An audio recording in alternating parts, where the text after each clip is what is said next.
मैं बताना चाहता हूं वाजपेयी जी को कि माध्यमिक शिक्षा विभाग मेरे पास था। बहन मायावती जी ने उत्तरदायित्व मुझको दिया था।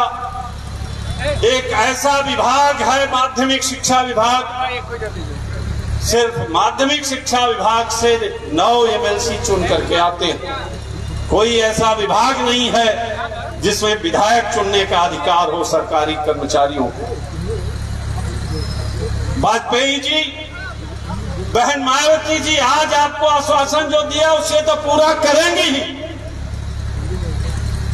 बहुत सारे ऐसे बातें थी जो कभी किसी सरकार ने नहीं किया, वह वित्त विहीन शिक्षकों के लिए बहन मायावती की सरकार ने कर दिखाया। आपको याद नहीं होगा, मैं आपको याद दिलाना चाहता हूं कि जब सेंटर बनते थे, माध्यमिक शिक्षा बोर्ड की परीक्षाएं होती थीं, तो जब तक कि पहले की सरकारें थीं, माध्यमिक वित्त विहीन विद्यालय का प्रिंसिपल सबऑर्डिनेट हो जाता था, उसे केंद्र व्यवस्थापक नहीं बनाया जाता था। कितने बड़ा अपमान था वाजपेयी जी कि जिस विद्यालय में सेंटर हो उसका प्रधानाचार्य उस काबिलियत न रखता हो कि वो केंद्र व्यवस्थापक बन सके। लेकिन बहन मायावती जी को धन्यवाद दीजिए कि सरकार आते ही आपको केंद्र व्यवस्थापक बनने का अधिकार दिया, तो बहन मायावती जी ने दिया। इतना ही नहीं, वाजपेयी जी आपको याद होगा कि माध्यमिक शिक्षक वित्त विहीन के लोगों को MLC के वोट देने का अधिकार नहीं था। आपको याद होगा कि माध्यमिक वित्त विहीन विद्यालय के शिक्षकों को वो 9 MLC जो चुने जाते थे उनको वोट देने का अधिकार नहीं था। लेकिन बधाई देना चाहिए बहन मायावती जी को, जिनकी सरकार के नेतृत्व में वित्त विहीन माध्यमिक शिक्षकों के अध्यापकों को, शिक्षकों को एफिडेविट दिया हमने कि नहीं, ये भी शिक्षक है और इन्हें भी वोट देने का अधिकार है, ये भी वोट देंगे। यह हमने एफिडेविट दिया हाई कोर्ट में, तब आप वोट देने लायक हो पाए।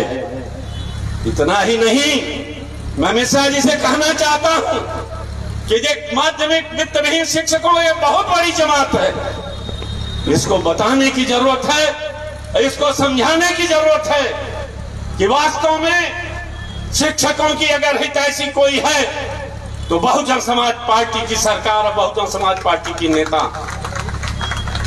आज लोग ब्राह्मणों की बात कर रहे हैं इसलिए कि मिश्रा जी चल दिए। मिश्रा जी जब तक नहीं निकले थे तब तक कोई पूछ रहा था?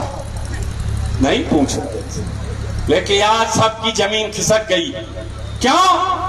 क्योंकि वो जानते हैं कि एक जमाना वो भी था जब 2007 में मिश्रा जी निकले थे तो पंडित जी साइकिल चलाते थे और दलित पीछे कैरियर पर बैठ करके वोट देने जाता था, ब्राह्मण वोट कराता था।